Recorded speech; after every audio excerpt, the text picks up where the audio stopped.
abdii isaa kiyya biyya kana keessatti namoonni yeroo galan namni sila biyya haadha ofii biyya abbaa ofiitti yommuu deemu ni gammada sii galee itti tola. Maaliif seenaa guddaa keessaa qabda, yaadannoo guddaa keessaa qabda. Ijoollummaa keetii kaatee rakkoos bal'oos qananiis gaddas gammachuus biyya keessatti dhandhamachaa of bartee biyya biraatti deemuudhaaf karoorfattuudha sii galee biyyi keenya kun jechuudha. Biyya keetti yommuu deebitu silaa gammaduudha qabda. Garuu rakkoon yookaan yaadni ilmaan Oromoo baay'een jechuudha. Amma fakkeenyaaf yommuu gara sanaa kaatee gara biyya kanaatti dhuftu gariin hin dhiphata, gariin hin gammada. Inni dhiphatu maaliif? Biyyi keenya sun ilmi namaa tokko beektee namummaadhaan yookaan ilaalcha siyaasaatiin mirginni qabaachuu qabu hin jiru. Waan itti amananii siif dhiphatu jechuudha sii galee. Kun kan ta'e maali? Siyaasa malee dhimma biraatii miti. Uummanni keenya jechuudha akka namummaatti fakkeenyaaf yoo baadiyyaa ta'e jette waliin qotataa cidhatti akkuma sanaa aduudha simbira jechuudha yeroo kana ajaa'iba rabbii. Guyyaa ramaduu natti beekoo isitti nagarsiisu. Nu bira halkanii bara yeroo kana. Eessa tuqaniin naasu? Oh my God. Oh. Guyyaa. Guyyaa isaa. Ana bira sa'aatii 2:40 amma guyyaa keessa. Kiyya sa'aatiin Ameerikaa keessa warra Ameerikaa keessa duubatti hafa sa'aatiin koo akka isaani. Amma warri Minisootaa sa'aatii 2 na caalu. Isaan bira sa'aatii 4:40. Okay. Ay barii aduu dheeffachuudhaaf wayita akkas jettuun guyyaa akka ta'e bare. Kanaaf jechuudha namni keenya yeroo ati biyyatti galtu hin dhiphata jechuudha sii galee haala biyyichi keessa jiru yeroo yaadee jedhu sii galee kanaaf jedheeti malee biyyi kee jechuudha waan fedhe iyyuu yoo ta'e jedhee even oksijiinii dhumtisaatu jechuudha qaama keetiif fayyaadha dhugaa dubbachuu yoo ta'e maaliif waan sana dhandhamachaa guddatte jechuudha. Amma fakkeenyaaf biyya nan ture sanatti Hindootatu jiru, Filipiinotatu jiru, Baanglaadeshootatu jiru. Sabaaf sablamoonni biyya sana keessa dhabaman hin jiranu. Keessattuu Hindoonni fi Paakistaanonni nyaata biyya isaanii qabu biyya sana keessatti. Nyaata biyya isaanii isa dur baadiyyaatti nyaataa guddatan jechuudha. Maallaqa xiqqoon argatu akkuma waan biyya isaanii jiranutu waan yaadannuu fi waggaa 20, waggaa 25, waggaa 16, 17 biyya sana keessa jiraatu sii galee. Itti tolee jechuudha akka biyya isaaniitti. Nuti garuu irra guddeessi keenya biyya sana keessatti haa biizinasa haa hojjetu, haa jireenya isaa fooyyeffatu malee gammachuu isa fakkeessaa osoo hin taane kan uumamaa waliin gammachuun kun walii lama bara. Yeroo garii barii maallaqaan illee gammachuu bitti argachuu dhabuu dandeessaa bara. Osoo qabeenya qabdu, osoo jireenya bareedaa jiraattu sammuun kee gammachuun qabu sii galee. Biyya sana keessatti tokkoffaa qilleensi biyyichaa sun waggaa keessaa ji'oota 3 waan akkasiiti kan xiqqoo tasgabbaa'ee qorru. Ji'a 9 ol gubaadha. Jireenya baay'ee ulfaataadha. Hin oo'a jechuudha. Mana keessa keessa. Oksijiinii ati fudhattu kuni kan uumamaa miti namtolcheedha. Eesiidha yookaan beentileetara. Sigalee mukayyafaa jedhu. Mukayyafni kuni keemikaala eeyyeen jechuudha sigalee. Wanti argitu kun hundi artifishaaliidha. Abaaboon argitu.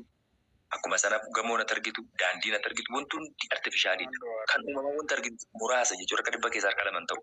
Sigalee biyya keenya kana yeroo dhufte anamma jechuudha yeroon konkolaataa keessaa kana bu'ee xiqqoo gara baadiyyaatti akkana chisikee jedhe xaafiin kun akkas dalgagalee jechuudha yeroo akkas qotamee daraaree jiru argitu. Oh my God.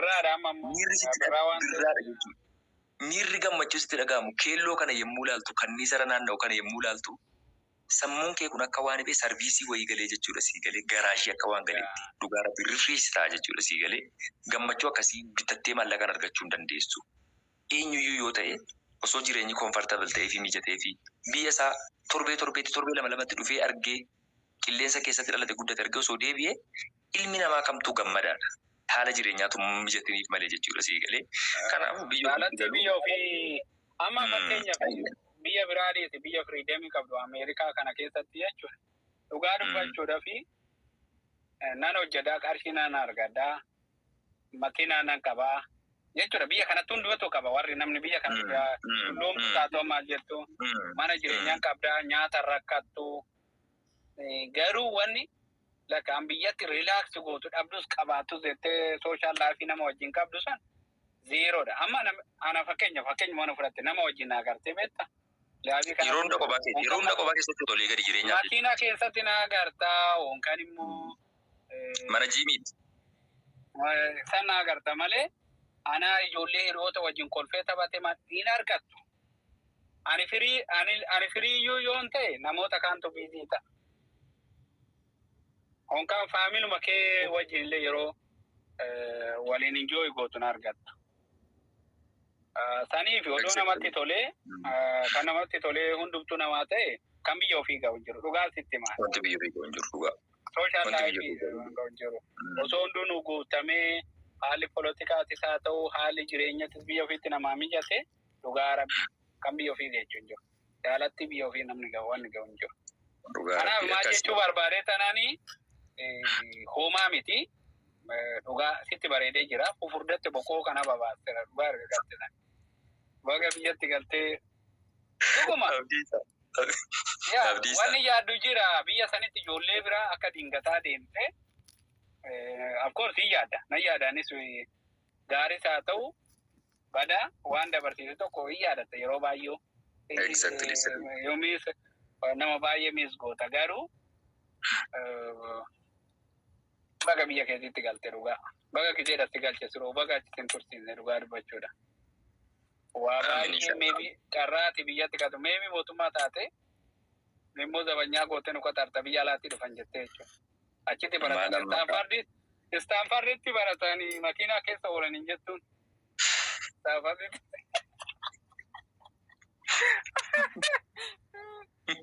Kanaaf akkasitti nu hannoo jettaa. Homaa sitti nagaami jechuu kiyyaa akka abshir.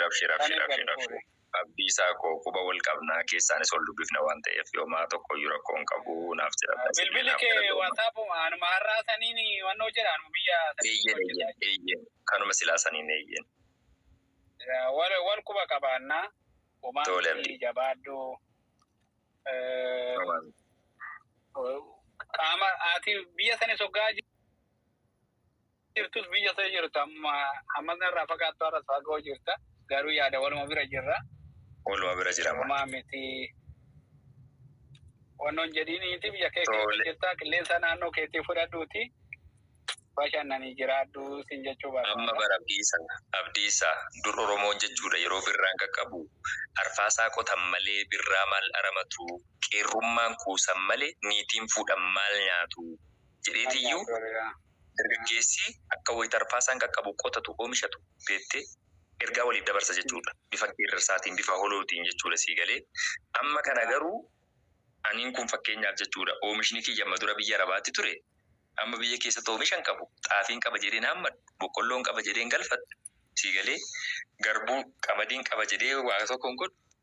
Amma jechuudha taa'ee isaan ilaalaa viidiyoo isiniif godhaa isiniif maxxansuu yoo ta'e alatti biyya kana keessatti jechuudha amma arfaasaan biraa qaqqabutti hojii dhala jechuudha. Abshira akkasitti sitti nagaamin waanuma ta'e godhanii. No. Laatanii sootoo baate akkoonsee dhugaa dubbachuu fi biyya kana keessatti yeroo ammaa keessattuu anamma unaatti kan hin jiru naannoodhuma magaalaati. Naannoo magaalaa kanarratti wanti argitu uummanni biisiidha baay'ee tokko jechuudha. Ansiyaasumti inni dubbatamu eessatti akka ta'u naaf galaan jiru gara baadiyyaa kana qofa ta'ee magaalaan ilaallatu ta'ee inni magaalaa kun biizii ta'eera uummanni. Jireenyuma kanaaf beektee biizinasuma kanaaf olii gadi jechuudha akka maraataa fiiguu malee wanti wal quba qabu hin jiru sii galee. Eenyu paartii kam akka ta'e eenyu daggaafee eenyu akka ta'e beektu hundumtuu eeyyeen.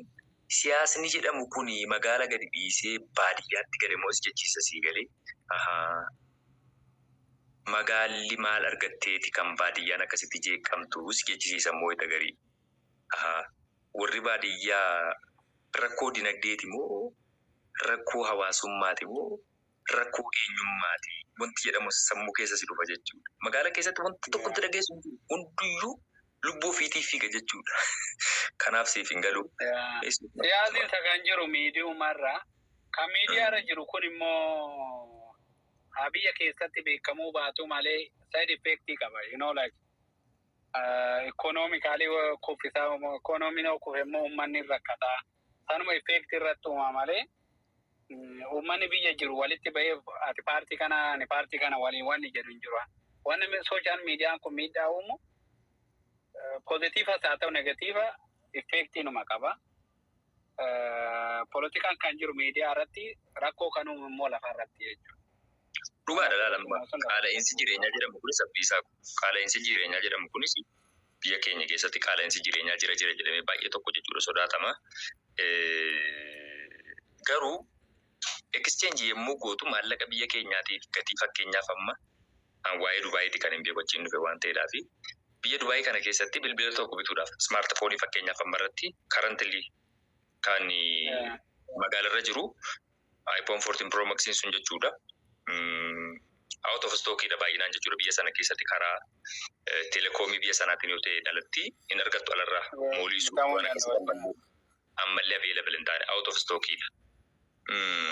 Maallaqni bilbila sanattiin bittu gara maallaqa biyya keenyaatti yommuu sharaftu sanuma gatiinsa jijjiirama guddaan qabu baay'ee fakkaataadha sii galee inumaatu meeshaaleen tokko tokko Dubaay irraa dhiiftee asitti akka bitattu si gochiisa sii galee maaliif Dubaayitti qaaliidha yeroo asitti dhuftee ilaaltu birri sana yeroo jijjiirtu sanuma wanti uummatatti jireenya qaalessu maali fakkeenyaaf namni tokko leebariidhuma iyyuu yoo ta'e biyya sana keessatti hojii humnaan bulaa yoo ta'e jedhee galiin inni argatu meeshaan nama Itoophiyaa keessaa barbaadu sana salphaatti bituu fi danda'a.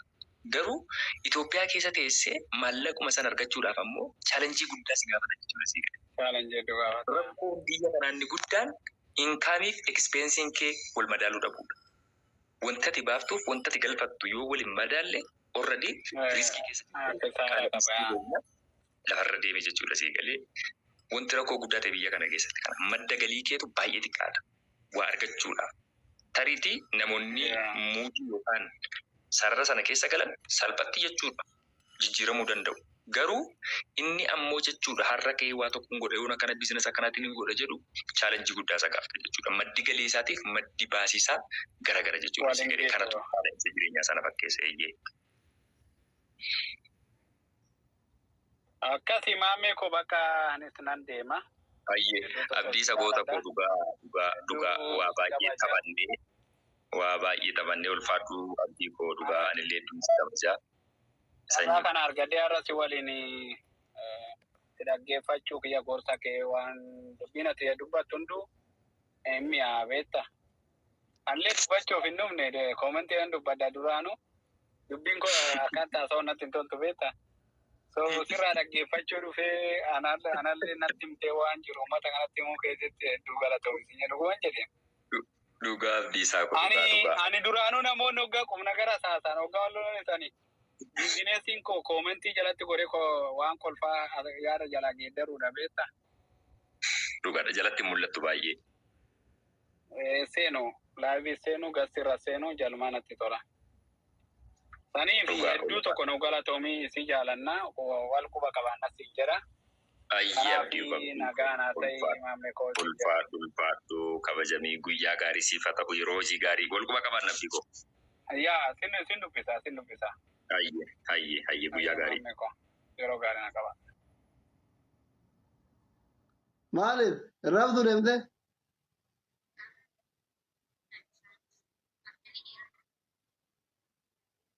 Ittiin himu maal abbaa kee fidde? Maal latte? Mirga kee. Ittiin himu Mirga kee. maal abbaa kee fidde ittiin himu sodaa qilleeta. Maakii waaqayyo yoo bakka jaalatu raachuu kana sii kenne sitti baay'ata dhugaa waaqa keetitti galata galchi. Maal jechuudha?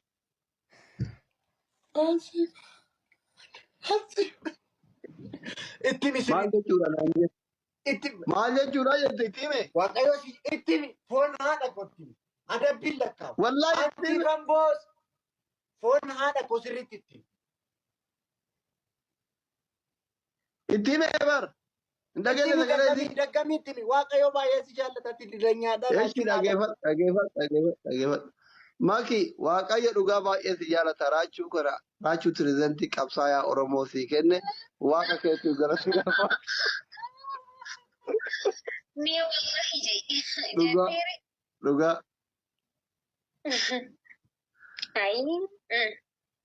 Kunoo itti hime maal barbaadde bakka daa'imni arabtu deemte hin dhumne Xinnoon aadan naqi isheetti.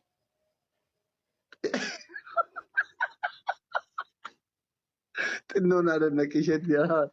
Ila Maki. Raachuun kun dhugaa nama jabaadha qabsaa'aa Oromooti. Nama Oromoof jecha qabsoodhaaf Dubaay dhaqee fooqiin sun maali maqaan isaa? Gujii Kaliifaa Oromoo jalatti deebiseedha. Nama boolee dhaqee Oromoof jecha saambusaa nyaateedha. Oromoodhaaf waan hin ta'in hin qabu. Pireezidentiidha. Nama maqaa isaatiin mastikaan pireezidenti Raachuu jedhu baheedha. Jireenya isaa keessatti Oromoof waan hin ta'in hin qabu.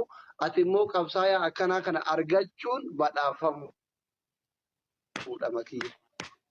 Kanarra maal abbaa kee feeta Raachuu? Dhageesseetti maaleettisti? Maal barbaadu?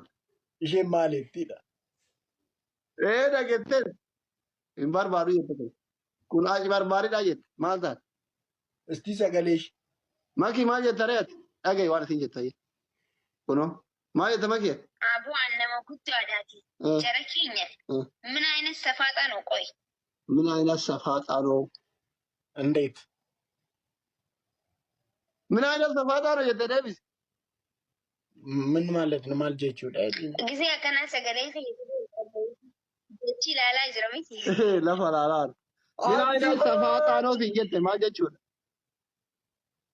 Mangisti. Abboon silkii cufaa jira. Daansi kaasaatiin irra lakkaa jedhee mallaqaa itti dabalaa jira. Kaartii siifan guutu. Kottee dhiini.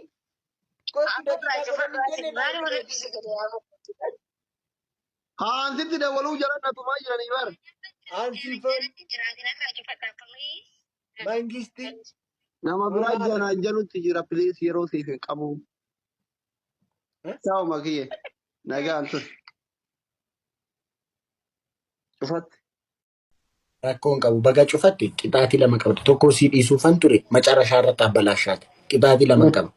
Mangisti. Raachuu koo akkatti itti si faarsee waan ati hin jedhin hundatti hin jedheemu. Sii dhiisuufan ture macarashaa irratti hin qabbadde. Jaalalli asii qabu akkana si faarsine. Amma qixaatii lama qaba si bira. Hin qabbanne dhugaa waaqa. Ayi macarashaa irratti. Tokko daadhii ta'ee. Macarashaa irratti hin qabbatte yaadoko. Macarashaa irratti. Mucaa tokko fara jiru kana fooloo naa godha. Lamaan. Miftaa Sultaanii fi Hasan fooloo naa godha. Mee taaf naa godha abboo namicha sakkaraamii kan harkaan abboo.